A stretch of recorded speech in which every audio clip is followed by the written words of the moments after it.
Prophet Ijadi, and I bring you greetings in the name of Jesus. Tonight, it's night here, and I want to share a very important topic, something historical, something that you have to be critical about, and that has to do with dispensations in religion. Okay, so the first dispensation that came up was into superstition, was into a whole lot of things. You see, man sought to understand the Creator. You understand? Man sought to understand the Creator.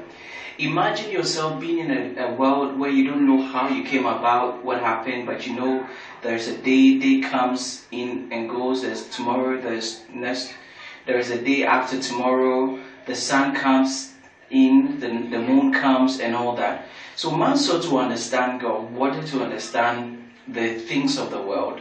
And so we created it, we perceived within ourselves that there was God. And so when you come to the part of Africa and other North American, South American areas, you can see that we're into idol worship, we're into a bit of superstition, we're into a little bit of taboos here and there and all that. And that was the way our system of belief, that was the scientific way of believing the way systems work. Okay, so that's how man believed it, the ways in the systems of this life.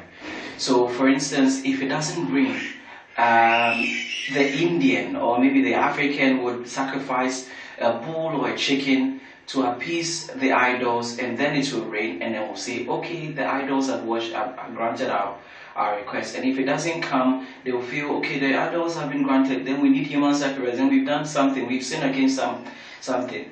Now, the same thing happened in Israel, happened in all the religions that you see. That is how it also started, and that's how come we have all the religions.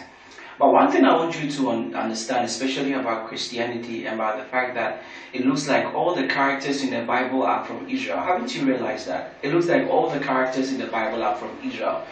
Adam, Eve. I mean, go and read the Hebrew names of Adam and Eve.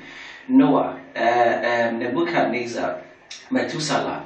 Okay, so from Adam and Eve, we have Seth, we have Cain, we have Abel, we have, all of these characters and actors are from Israel. Have you sat down to think about that?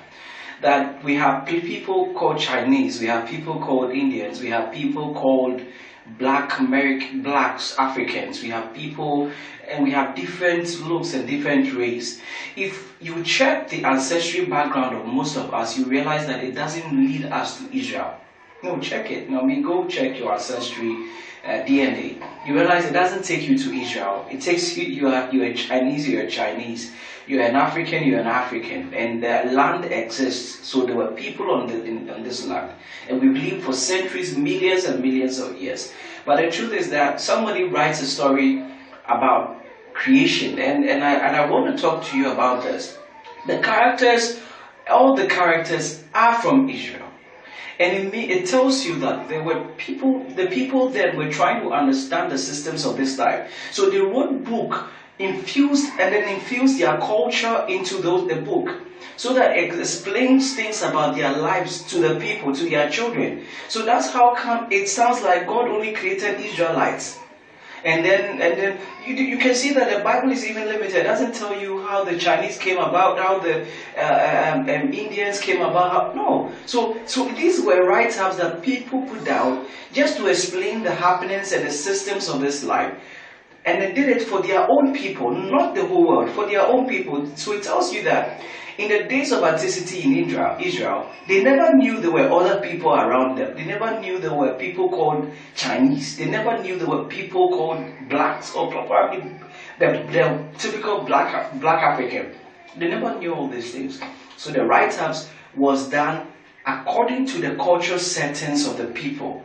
That is why every name is Israelite. That's why all the things, the happenings and the culture, the historical background are their own history. Okay, but you see, when a writer or a writer writing from the first person point of view, okay, or writing from the second person point of view, you can see the errors. It wouldn't be the same. So somebody is telling a story about their land. Okay, that individual is not all seeing and all knowing to know that creation started in Israel. In Africa, we also have our story of how creation started. When you go to India, they also have their story about how creation started. But let me just let you know that religion itself, it's from a cultural context. So you need to be very careful. That's why I keep telling people to be researching and be reading. Analyze. Don't just take it and clamp it like the way our ancestors took idols worship as a thing. Now let me go. So that dispensation, the dispensation was into idol worship and superstition. Then now we are moving into an age of technology where now we have proof, empirical proof for a lot of things. So now we understand how the rain is formed. We understand kinetic energy. We understand Ohm's law of gravity. We understand the activities that is around. We understand that the star is not a twinkle star, but it's actually a bigger sun. Okay, that is far away from the earth. We understand now. We are understanding things, and that's how come we've been able to come up with the technology. Like this video that I'm sharing, it's a technology because the mind is growing. Now, what religious folks need to understand is that we are growing in wisdom, and in about 30 years' time, the Bible and the religious things will go away. In the days of antiquity, when religion came, there were the lives of people who were worshippers of Zeus, Poseidon, okay, the likes of demigods like Hercules and all this. These were people things that existed. Thor and all that. They were people that are characters or idols or imageries that people worshipped because they believed it existed or they existed. And that was how that dispensation were into those things. But now we are growing into the area of science and technology. And if you have realized, now check the world, you realize that people are losing interest in religion. People are losing interest in religion because some of the stories aren't making sense to most people. So especially when you go to Europe, you have a lot of people who call themselves atheists.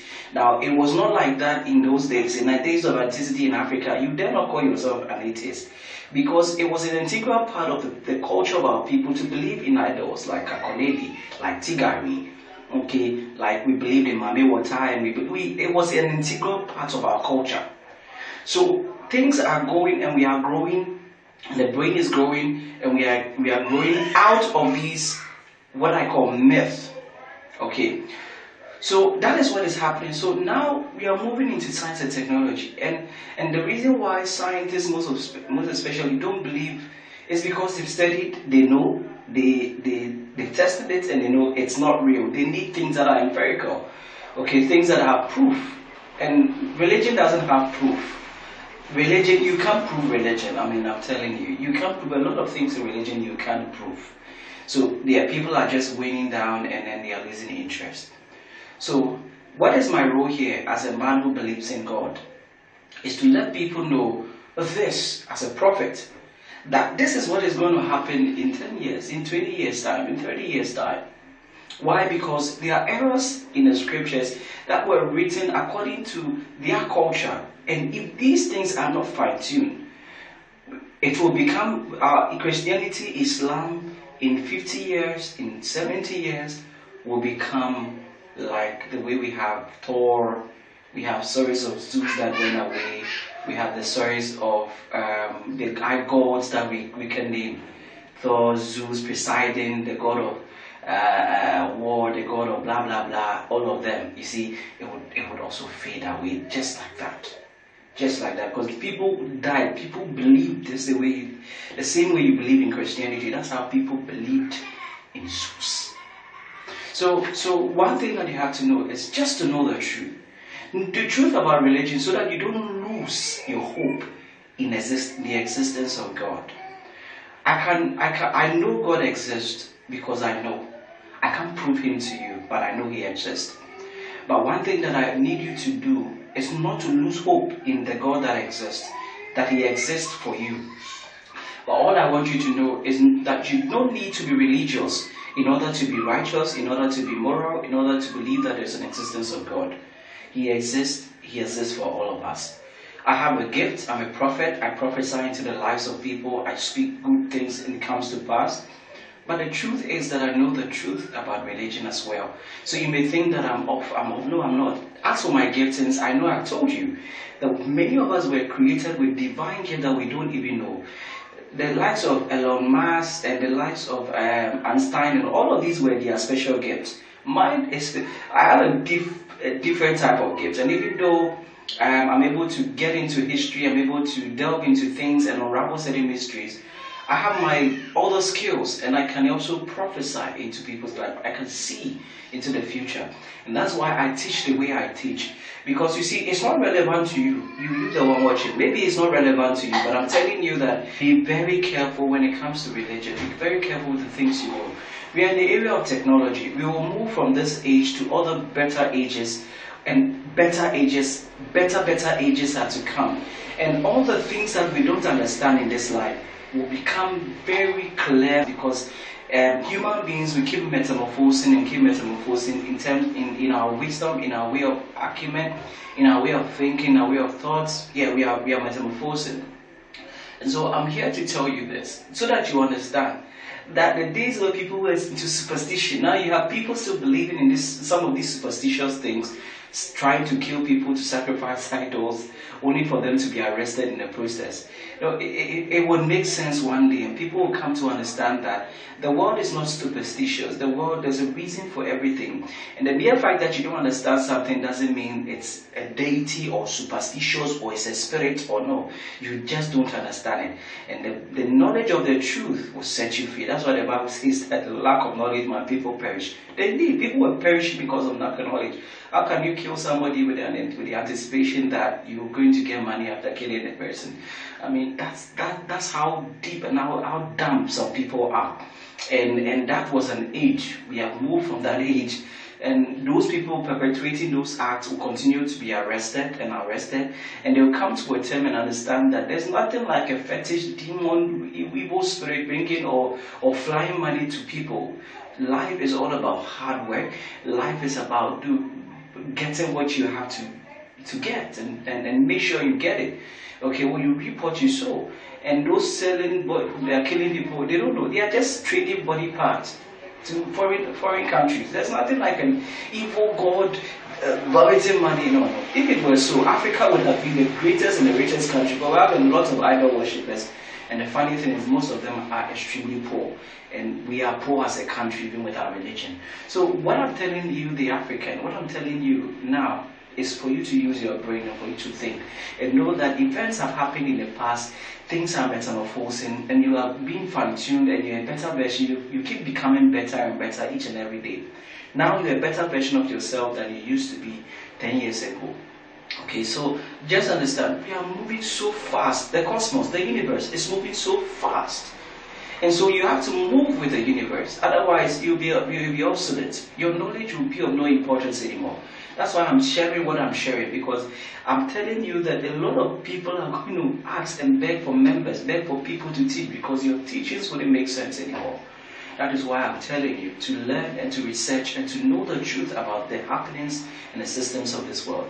Hitherto, things were described using superstitions, idolatry, fetish, and all that. But now, we are using empirical evidence to show and to explain things of this life. So now, people should understand. The story is like, when you drink poison, you will not die. Take your child and then let your child, if he's a stubborn child, let the child be stoned and killed by the elders of the land.